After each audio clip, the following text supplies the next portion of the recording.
Hey everyone, in this video, I'll show you how to change header background color on PowerPoint step by step.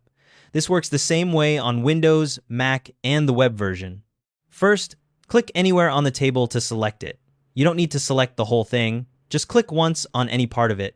When you do this, you'll see the Table Design tab appear in the ribbon at the top. Next, you need to select the header row cells.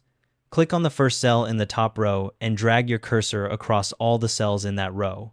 As you drag, the cells will highlight to show they're selected. You'll want to get the entire header row before moving on.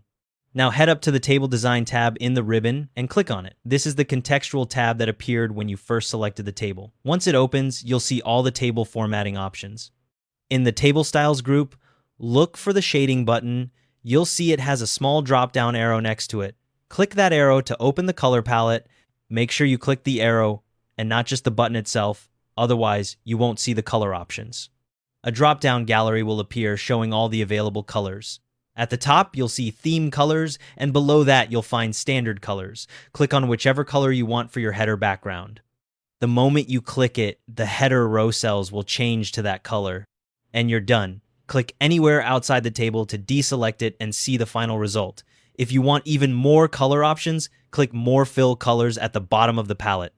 Just keep in mind that theme colors will update automatically if you change your document theme later, but custom colors from More Fill Colors won't. If you need to adjust the text color in the header for better contrast, select the header cells again, go to the Home tab, and use the Font Color option. And that's how to change header background color on PowerPoint. If this helped, drop a like and subscribe. See you in the next one.